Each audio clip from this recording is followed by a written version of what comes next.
နောက်ထပ်အခရာတစ်လုံးကတော့ and မှာ and ကကြောင့် printer writer မှာဆိုလို့ရှိရင်သူက h အင်္ဂလိပ်အခရာ h နဲ့ရေးပုံရင်းတူပါတယ် handwriting မှာဆိုလို့ရှိရင်တော့သူကတို့လိုရေးရပါတယ် and ဒီကောင်အကြီးပါအသေးကလည်းအဲ့လိုလေးပါပဲ and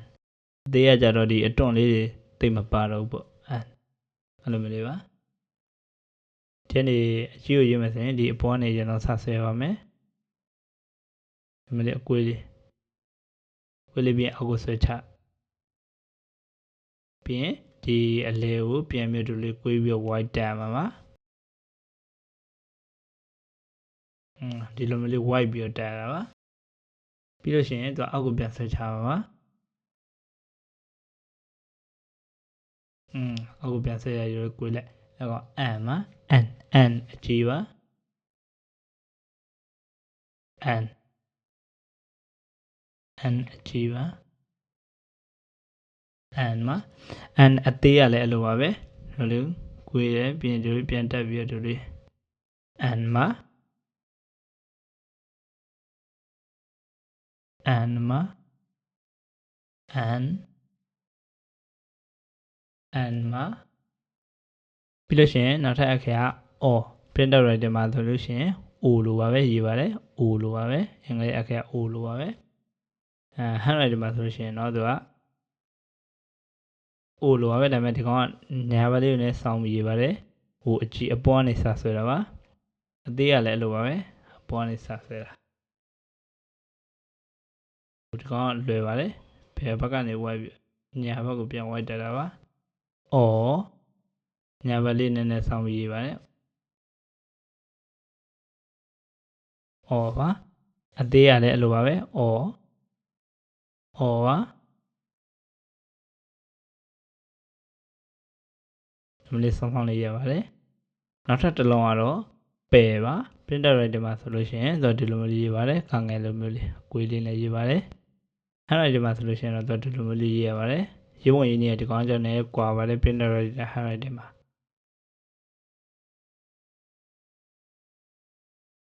ဒါပယ်အကြီးပါဒီကောင်ရဲ့ handwriting မှာဆိုရင်ရေးရင်ဒီလိုမျိုးလေးရေးရပါတယ်ပယ်အသေးရကြတော့လဲကွာပါတယ်အသေးရလဲတရားတိုင်းမလေးပါ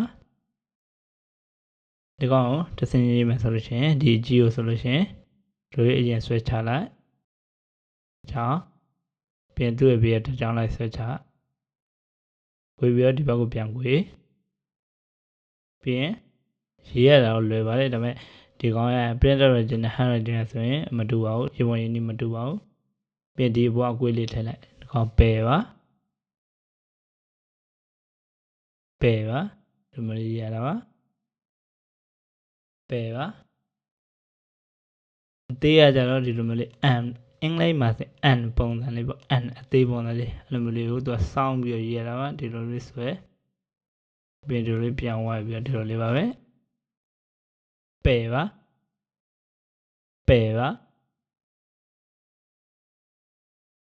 ပယ်ပါမလေးပယ်နောက်ထပ်အခရာတစ်လုံးကကြတော့ air လို့အတန်ထပ်ပါတယ် air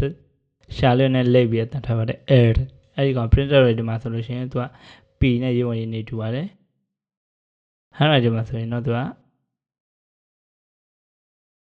ဒီလိုမျိုးလေးရေးရတာပါဒီကောင်အကြီးကောင်အသေးရမြင်းကြောင်းဝတင်ရတာပါမြင်းကြောင်းအောက်ကိုအမီကိုချပြီးတော့ဒီအခုံးလေးရမြင်းကြောင်းပေါ်ပါ air အကြီးကဒီလိုမျိုးလေးပါမြင်းကြောင်းလေးဆွဲချပြီးရင်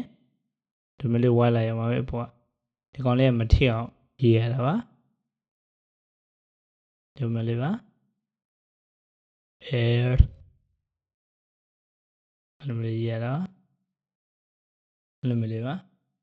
သေးရကြတော့သူဒီနားလေးဆွဲအောက်နားလေးမှာကပ်ပြီးရေးရတာအမီးလေးကသူအောက်ကိုဆွဲချအရင်တော့ဆွဲချပြီးသူအဲ့ဒီဆွဲချတဲ့အတိုင်းအပေါ်ပြန်တက်ပြီးတော့လေးကွေးအဲ့လိုမျိုးလေးပါ air ဒီမျိုးလေးပါဆွဲချအတိုင်းပြန်တက်ပြီးတော့လေးကွေးချလိုက်ပယ်အသေးပုံစံကိုအောက်ကအမီးလေးရှည်သွားတာပါ air ပါပြီးလို့ရှိရင်နောက်ထပ်တစ်လုံးက printer writer မှာဆိုလို့ရှိရင်အင်္ဂလိပ်အခရာ C နဲ့ရုပ်ဝင်နေတူပါတယ် handwriting မှာဆိုလို့ရှိရင်လည်းသူက C လိုမျိုးပဲရေးရတာပါဒါညာဘက်လေးကိုနည်းနည်းစောင်းပြီးရေးရတာပါ S အကြီးပါအသေးကကြတူမလေးပါပဲ S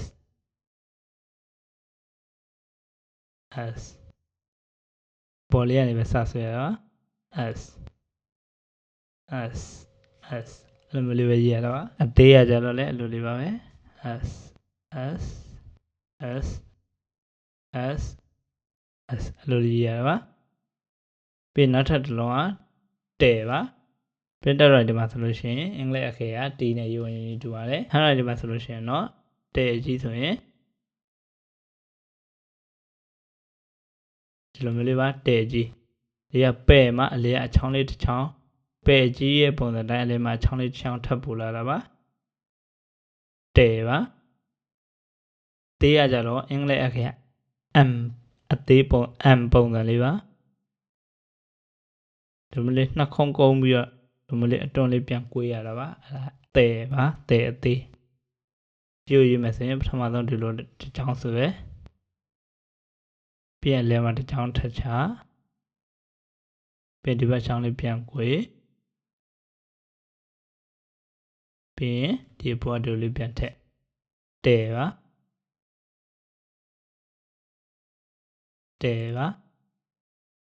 ဒီမျိုးလေးပါအသေးကကြတော့ M ပုံစံလေးတောင်းဆောင်လေးရေးရတာပါ M ပုံစံလေးဒီလိုပြီးရင်ဒီထိပ်လေးကိုကွေးလိုက်ရတာပါ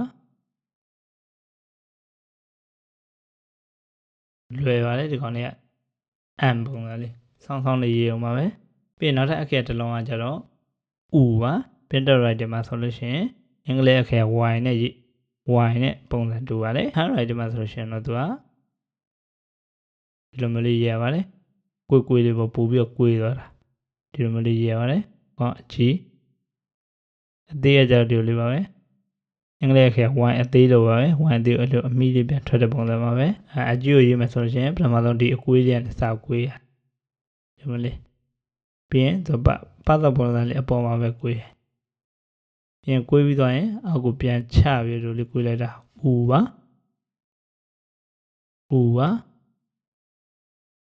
U ပါလိုမျိုးလေးU ပါသေးရကြတော့ Y ပုံစံလေးကိုပဲဆောင်းလေးရေးပြီးတော့အောက်ကအမီလေးပြန်တက်လိုက်ရတာပါဒီလိုလေးပါပဲ U ပါ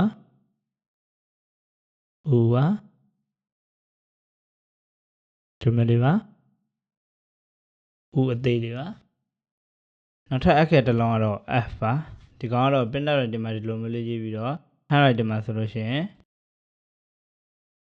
ဒီကောင် F အကြီးပါဒီကောင်က F အသေးပါ F အကြီးကိုရေးမယ်ဆိုလို့ရှိရင်ပထမဆုံးအနေနဲ့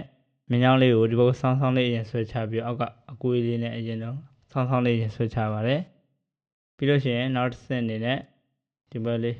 ဒီကောင်လေးကိုဒီလိုလေးဝိုက်တယ်ဒီလေးဝိုက်ပါတယ်ပြီးလို့ရှိရင်နောက်ထပ်တစ်ခါဒီဘက်ကိုဝိုက်ပြီးသွားရင်နောက်ထပ်တစ်ခါဒီဘက်ကိုပြန်ဝိုက်တယ် F ပါ handwriting F အကြီးပါဒီလိုမျိုးရေးရပါတယ် F အကြီးကိုလိုလေးဆွဲချပြီးရင်ဒီလိုမျိုးလေးပါ F ပါ F အကြီးကမြင်းချောင်းပေါ်မှာတင်ပြီးရေးရပါတယ်အောက်ခြေထိကို F ပါ F ဒီမျိုးလေးပါ F ပါ F အသေးကြတော့အဲ့လိုမျိုးလေးကိုပဲအောက်ကအကွေးလေးမပါတော့ဘဲနဲ့အောက်မြင်းချောင်းအောက်ကိုချရေးရပါတယ်မြင်းချောင်းအောက်ကိုချပြီးရေးရပါတယ်ပထမဆုံးအနေနဲ့ဒီလိုလေးကွေးချပါတယ်တူပါပဲအပေါ်ပုံစံနဲ့ကွေးချပြီးရင်ဒီလိုပြန်တက်ပြီးတော့ဒီလိုလေးဝိုက်နောက်တစ်ဆက်မှာဆိုလို့ရှိရင်ဒီလိုလေးချဒီလိုပြန်ဝိုက်ပြီးရင်ဒီဘက်ကိုပြန်ဝိုက်ရပါတယ် F ပါ F အသေးပါအောက်ကိုချရေးရပါပါ F ပါဒီလိုလေးရပါတယ် F ပါနောက်ထပ်အခရာတစ်လုံးကတော့ခ printer writer မှာဆိုလို့ရှိရင်အင်္ဂလိပ်အခရာ X ပုံစံနဲ့ရေးပါတယ် handwriting မှာဆိုလို့ရှိရင်တော့ ဒီမလေးနဲ့လေးစောင်းပြီးဒီမလေးအကွေးလေးနှစ်ကွေးနဲ့ရေးရတာပါအဲ့ဒီကောင်ဟန်ရိုက်တင်မှာဆိုရင်ခအကြီးပါခအကြီးပါသေးရကြတော့ဒီလိုမျိုးလေးပါ x နဲ့တူပါပဲပုံစံတူပါတယ်ဒါပေမဲ့အကွေးလေးနဲ့ရေးရတာပါအကြီးကိုရေးမယ်ဆိုလို့ရှိရင်ဒီဘက်ကနေရင်ဝါရတာပါဘယ်ဘက်ကနေနည်းနည်းလေးဒီဘက်ကိုဘက်ကိုစောင်းပြနည်းလေးဝါရတာပါပြီးရင်နောက်တစ်ဆင့်မှာဆိုလို့ရှိရင်ဒီလိုမျိုးလေးပြန်စောင်းပြလေးဝါရတာပါခကြီးပါခပါလွယ်ပါတယ်ဒီကောင်ရေးရတာခအသေးဆိုလည်းအတိုင်းပါပဲအကောင် site လေးသေးပြီးတော့ရေးလိုက်အောင်ပါပဲရေးပုံရေးနေတူပါပဲဒီမျိုးလေးဆွဲတယ်ပြီးလို့ရှိရင်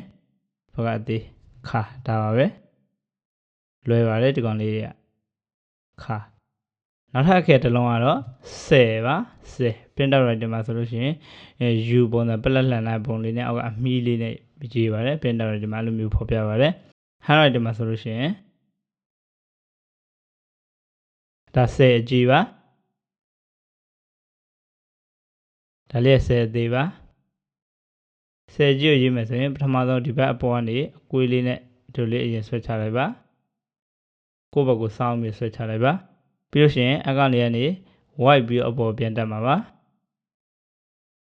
ဆွဲချ white ပြီးအပေါ်ပြန်တက်ပါမှာပြီးအောက်ကိုပြန်ဆွဲချပါမယ်အဲ့ဒီကောင်ပဲအဲ့ဒီမြင်ကြောင်းတိုင်းပဲပြန်ဆွဲချပါမယ်ပြန်ဆွဲချပါမယ်ဒီမျိုးလေးပါပြီးလို့ရှိရင်ဒီ white လေးကိုထည့်ပါမယ်အောက်ကအကွေးလေးကိုထည့်ပါမယ်အဲ့ဒီကောင်လည်းဒီမျိုးပါဒီမျိုးလေးအောက်ကို white ပြီးအပေါ်ပြန်တက်ပြီးပြန်ဆွဲချပြီးဒီမျိုးလေးအပေါ်ပြန်တက်ပြီးလို့လေးဒီမျိုးလေး white တာပါ10ပါ10အကြီးပါဒီမျိုးလေးပါယူပုံစံဆောင်းဆောင်းလေးအောက်ကအမိလေးနဲ့10ပါအသေးရလည်းအဲ့ဒီပုံစံတိုင်းပါပဲဒါပေမဲ့ဒီလိုအတွန့်လေးတွေမထည့်တော့ဘူးအသေးရကြတော့ site လေးနဲ့သေးပြီးအဲ့လိုမျိုးလေးရေးရတာပါပဲဒီမျိုးလေးဆွဲချတယ်ပြီးရင်ဒါမျိုးလေး white ပြီးပြန်တက်တယ်ပြီးရင်ဒီလိုပြန်ဆွဲချတယ်ပြီးလို့ရှိရင်အောက်ကအကွေးလေးထည့်လိုက်တာပါပဲ10ပါဒီမျိုးလေးပါစောင်းစောင်းလေးရေးရတာပါပြီးရင်နောက်ထပ်အခဲတစ်လုံးကတော့ခြေ print out writer မှာဆိုရှင်ဒီလိုမျိုးပုံစံလေးရေးပါတယ် hand writer မှာဆိုလို့ရှိရင်ဒီကောင်ခြေကြီးပါဒီကောင်ခြေအသေးပါဒီလိုမျိုးရေးပါတယ်ခြေအသေးပါခြေကြီးကိုရေးမယ်ဆိုရင်အပေါ်လိုပဲဒီပုံစောင်းစောင်းလေးအကွေးလေးဒီအောက်ကိုလမ်းလေးချဒီကောင်ကျတော့ဝက်လောက်ပဲအောက်ထိမချပါဘူးပြီးလို့ရှိရင်ဒီတော့ဝက်လောက်ကနေပဲအပေါ်ပြန်တက်မှာပါခြေရတကယ်အောက်ကအမီးလေးပူရှည်သွားတာပါအမီးလေးပူရှည်သွားတာပါအဲဒါရင်ဒီလေးပြန်တက်ပြီးရင်ဒီအပေါ်ပြန်တက်ပြီးအောက်ကိုတက်ပြန်ဆွဲချပြီးဒီလေးကွေးလိုက်တာပါခြေပါ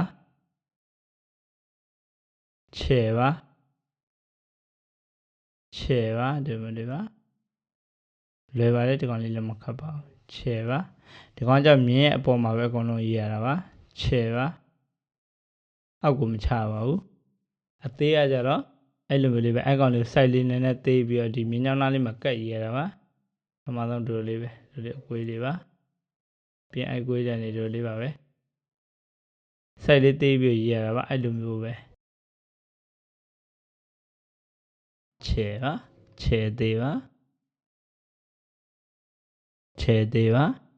နောက်ထပ်အခဲတစ်လုံးကတော့ရှာဖြစ်ပါတယ် print out တွေမှာဆိုလို့ရှိရင်ဒီလိုမျိုးလေးပက်လက်လန်ပြီးတော့ရေးရတဲ့ပုံလေးနဲ့ဒီကောင်ကအမိမပါပါဘူးအောက်ကကောင်လေးအမိပါပါတယ်ရှာ hand writer မှာဆိုလို့ရှိရင်ဒီလိုမျိုးလေးရေးပါတယ်ဒါအကြီးစလုံးပါဒီကောင်ကအသေးစလုံးပါရှာအသေးစလုံးပါဒီကောင်ရေးမယ်ဆိုရင်အပေါ်ပုံစံတွေအတိုင်းပဲဒီကောင်အကွေးလေးအပေါ်အကွေးလေးကိုဘက်ကိုရင်ဆွဲချပထမဆုံးအဆင့်အနေနဲ့ဆောင်းဆောင်းလေးဆွဲချပြီးရင်အပေါ်ပြန်တက်မယ်အောက်ကိုပြန်ဆင်းမယ်ဒါနဲ့အောက်ဆုံးမြင်းချောင်းထိတက်မြင်းချောင်းထိချပြီးရင်အပေါ်တက်ပြီးတော့အောက်ကိုပြန်ဆွဲအဲ့လိုမျိုးလေးပါပြီးရင်ဒီဘက်ကဘေးကဝိုက်လေးဝိုက်ပြီးတော့အောက်ကိုပြန်ဆက်ချလိုက်ရမှာပဲရှာရပ်ပလက်ပုံလေးနဲ့တူပါတယ်ဆောင်းဆောင်းလေးရပါတယ်ဒီဘက်ကိုဆောင်းလေး ဒီဘက်စလုံးနဲ့ဒီဘက်ကိုစောင်းပြီးဒီလိုမျိုးလေးစောင်းပြီးရတာပါ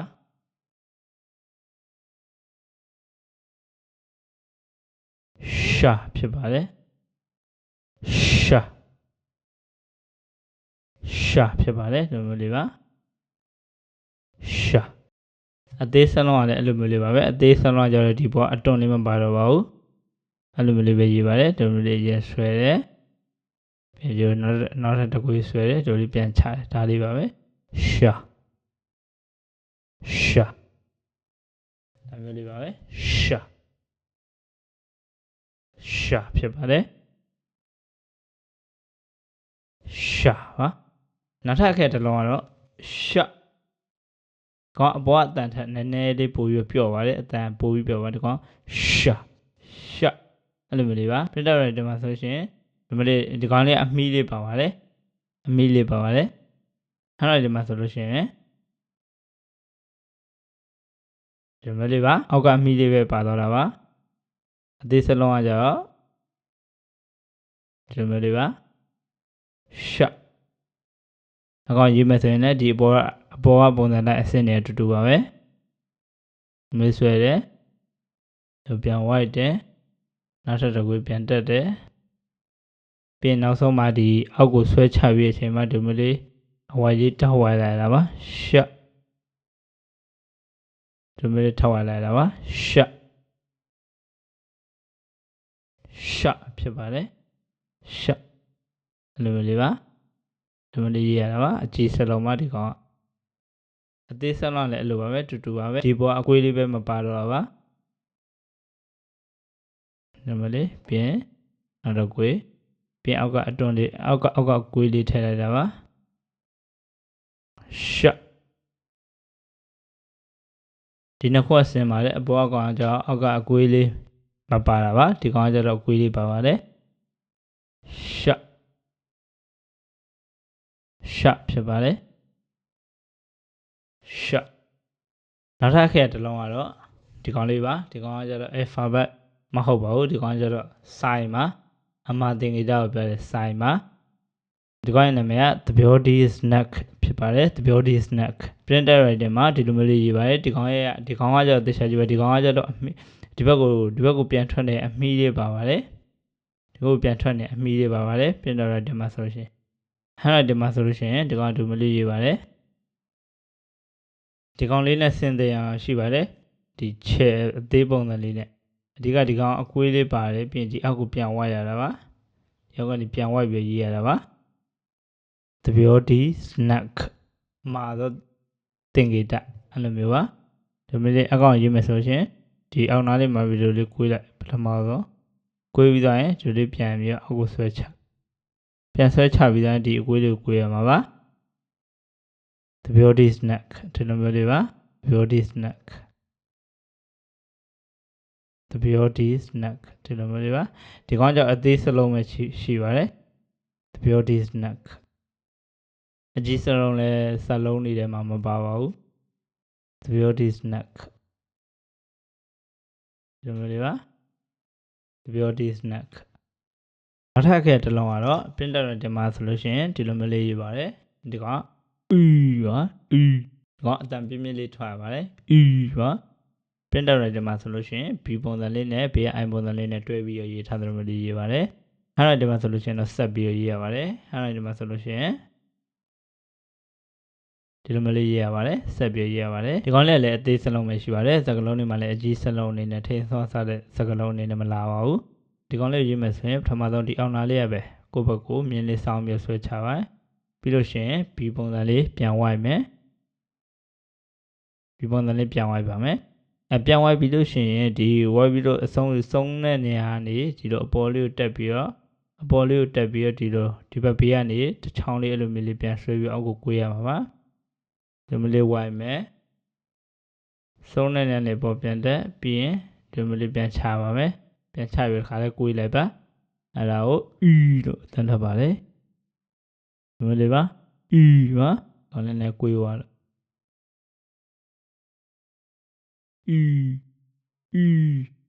ဝိစာနှလုံးပေါက်ပါတယ်အတန်မျိုးလေးပေါ့အဲ့လိုမျိုးလေးဖြစ်ပါတယ်တန်လေးကိုနည်းနည်း ပို့ပြီးပြင်းပြင်းလေးထားပါတယ်ဒီလိုမျိုးလေးရေးပါတယ်ဒီလိုမျိုးလေးရေးပါတယ်ယူရောကဲနောက်ထပ်အခက်တစ်လုံးကတော့ဆွမ်းနာတော်ကောင်ရဲ့အမာတင်္ကေတဆန့်ကျင်ဘက်အပြော့တင်္ကေတမြာကိစနက်ဖြစ်ပါတယ်ဒီကောင်ကျတော့ B အသေးလေးပုံစံမျိုးလေးဒီကောင်ကကျတော့ဟိုနဲ့ကွဲတာကဒီကောင်အမီလေးမပါပါဘူးဒါတန်းဆွဲချပြီး B ပုံစံလေးနဲ့တွေ့ရပါတယ်ပြင်တက်ရတဲ့မှာဆိုလို့ရှိရင်ဟာရဒီမှာရေးမယ်ဆိုလဲလွယ်ပါတယ်ဒီကောင်လေးကဒီလိုမျိုးလေးပါပဲရေးမယ်ဆိုရင်ပထမဆုံးမင်းလေးဆွဲချလိုက်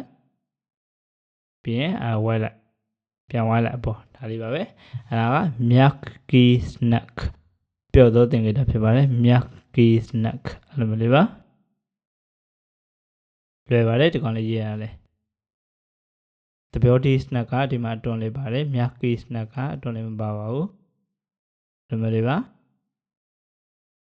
ပြီးရင်နောက်ထပ်အခက်တစ်လုံးကတော့ပြတ်တော့တယ်မှာဆိုလို့ရှိရင်ဒီလိုမျိုးလေးရေးပါတယ်အဲ့ဒါဒီမှာဆိုလို့ရှိရင်အဲ့ဒါပါ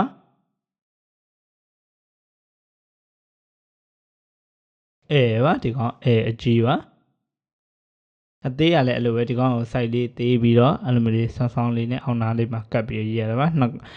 အကြီးရောအသေးရောနှစ်ခုလုံးမြင်ကြောင်းပေါ်မှာပါပဲပါဒီလိုမျိုးလေးပါတစ်ကိုဟိုနည်းနည်းလေးဒီဘက်ကိုဆောင်းလေးရေးပြီးအလဲအဆန်လေးပါလားဖြစ်ပါတယ်ရေးမယ်ဆိုရင်ပထမဆုံးဒီလိုလေးဒီနားနေစပြီးလေးကိုချလိုက်ရပါပဲအဲ့လိုကိုရပထမဆင့်အဲ့လိုကိုရပြီးရင်ဒီလိုမျိုးလေးပါ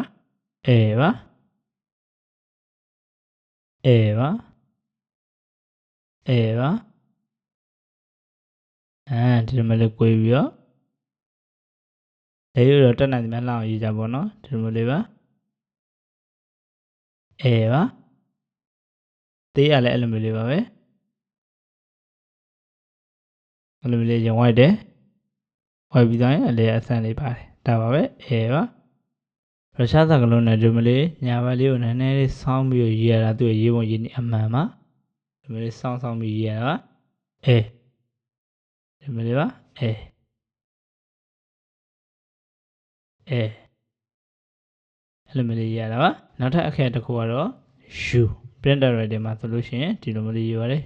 U ရဲ့အဝေကိုဆက်ထားသလိုပဲအဲ့လိုမျိုးပုံစံလေးပါ U ပါအဲ့ဒါဒီမှာဆိုလို့ရှိရင်အဲ့လိုမျိုးလေးရေးပါတယ်U အကြီးပါသေးဆိုရင်အတွန်းလေးမပါပဲနဲ့ဆက်ကလေးသေးသွားတာပါ U အပေါ်အကြီးအောက်ကသေးအကျိုးရေးမယ်ဆိုလို့ရှိရင်ပထမဆုံးအကွေးလေးပဲဒီကောင်လေးဒီလိုလေးကွေးပြီးတော့တရားကိုပြန်လာမယ်ဆောင်းလေးပဲပြီးရင်အပေါ်တက်ပြန်တက်ပြီးတော့ဒီအလဲကနေဒီလိုပြန်ကွေးပါ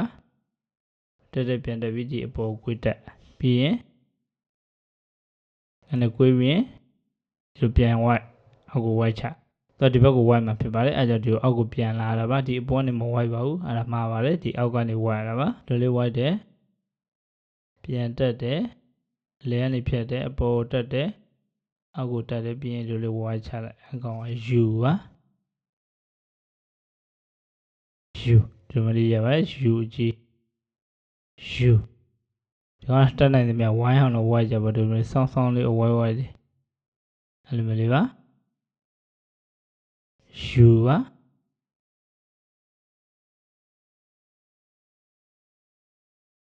U အဲ့လိုမျိုးလေးရပါတယ်အသေးရလဲအဲ့လိုမျိုးလေးပါပဲအသေးရကြောင့်ဒီအမီလေးမပါတော့ပါအဲ့လိုလေးအရင်တန်းဆွဲချလိုက်ဆွဲချပြီးဒီလိုလေးပြန်တက်လိုက်တက်ပြီးသွားရင်အဲ့လိုလေးပြန်ချပြီးရင်တော်တော်လေးဝိုက်လိုက်ရပါမယ် U အဲ့လိုမျိုးလေးရပါ U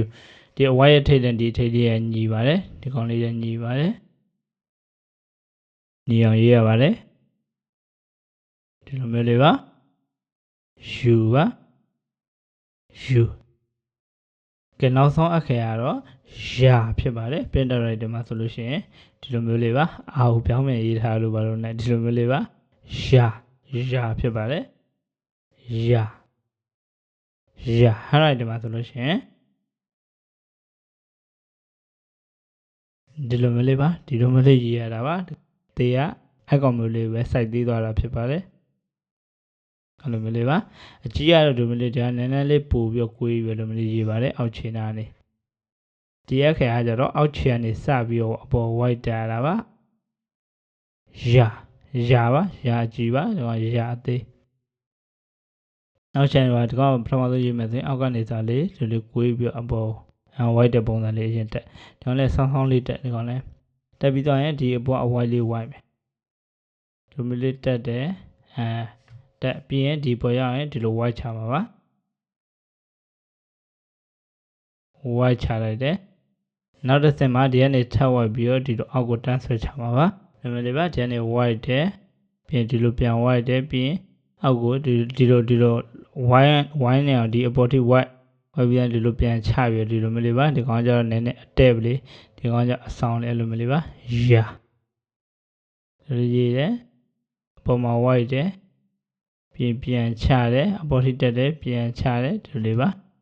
ရာဒီမှာလည်းပြန်ပြီးတော့ကိုေးရပါတယ်ရာဒီမျိုးလေးပါရာအဲ့လိုမျိုးလေးရပါတယ်ရာ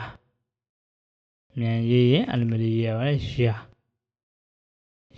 အဲ့လိုမျိုးလေးလှအောင်ရေးရပါတယ်အသေးရလည်းအဲ့လိုမျိုးလေးပါပဲအသေးရလည်းရေးရတာပိုလွယ်ပါတယ်အသေးတော့ကကျတော့ဝိုက်ရတာပိုလွယ်ပါတယ်အသေးရလည်းအဲ့လိုပါပဲအသေးရကျတော့ဒီနာကကျတော့အရင်ကြီးမဝိုက်ပဲနဲ့ငါနဲ့ပြေလေးတစ်ခါလေးတက်လိုက်တာပါလိုတက်လိုက်ပြီးရင်ဒီအပေါ်ကျရင်ဒီလေးဝိုက်လိုက်အဲ့လိုမျိုးလေးဝိုက်လိုက်ပါတယ်ဝိုက်ပြီးthenဒီလိုပဲအပေါ်ထိဝိုက်တဲ့အောက်ကိုပြန်ချမှာပါရာအဲ့လိုမျိုးလေးပါရာအသေးပါရာsite ပဲကွာပါတယ်ရေပုံရေနဲ့တူတူပါပဲအရွယ်စားပဲကွာတာပါရ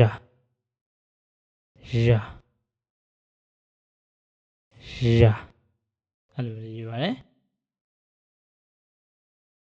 အားလုံးပဲနားလည်မယ်လို့မျှော်လင့်မိပါတယ်အခုရေးပြသွားတဲ့အခရာတွေရဲ့တလုံးချင်းစီရေပုံကိုတခြားကြည့်ပြီးတော့အားလုံးပဲလိုက်ရေးနိုင်မယ်လို့မျှော်လင့်မိပါတယ်အားလုံးပဲကျေးဇူးတင်ပါတယ်